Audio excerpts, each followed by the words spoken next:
going to do the Bok Choy again. Remember we started some seed a few weeks ago, and I have this beautiful tray of seeds that have come up and made these Bok Choy plants. So we want to replant this section in the center here. I noticed that the squash is trying to grow over the top of it. It's going to be a battle to keep the squash on its side and to keep the Swiss chard and the Bok Choy uncovered with squash leaves, but that's a challenge we're going to take. So what we want to do here is let's get some of this mulch moved aside just a little bit. And then I think I just want to punch some holes in here about every 2 inches. And we get some plants planted. I love the Bok Choy. It's such great food. Matter of fact, I had some for breakfast this morning. Okay, so to transplant, we're going to lift from the bottom. I'm going to tear out a section. And we're just going to separate these guys. Now, the plant here, if you look in the center, this is the crown, this is the roots, and we got this big stem in the middle, and we can bury that entire stem. So I can just take this and very gently just poke that down in and bury that up to the top of that stem. And most plants are that way. They'll have the crown and then they have the root, and if you've got any stem in between the two, you can bury them. The further apart that we plant these, the larger the leaves are going to be, and the closer together we plant it, the smaller the leaves are going to be. So you can decide if you want more bigger leaves or if you want more smaller leaves just by how you're planting this.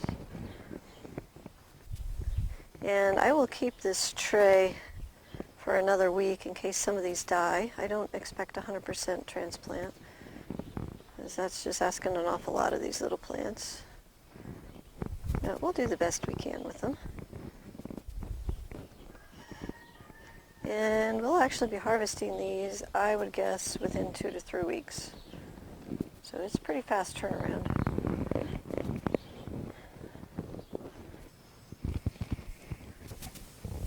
Okay, we're going to get some on the edge here. I'm going to put 2 plants in each of the cinder block holes.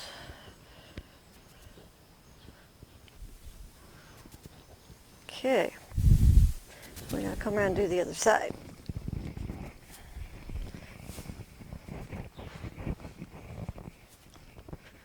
Okay, first thing we're going to do is redirect the squash plant. Now we can either trim it off.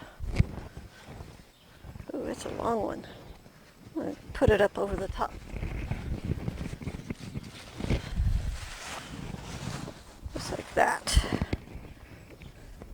And this is going to be a constant battle till the end of the season. It's just continually moving these plants off of our greens. And if you don't like it on there, you can just chop it off with the scissors. Like this one. Do I have my scissors? Yes. Okay. Take that off. Go back to transplanting.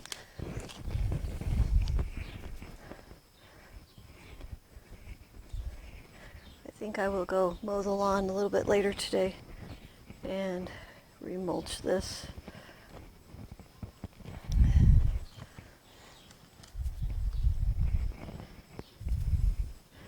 If it's really, really hot, you may want to throw some shade cloth over these, a light towel or something, just to help them with the transplant. And I definitely will do that because I know this building's going to be really hot today.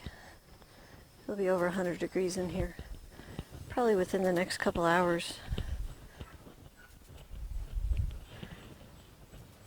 One of the things that we could do if we want these to be thicker is to plant like 2 at a time in the same hole as opposed to 1. And that will give us more smaller leaves. So that's an option as well, to multiple plant in the same hole. I'll do that at this end. So I got lots of plants.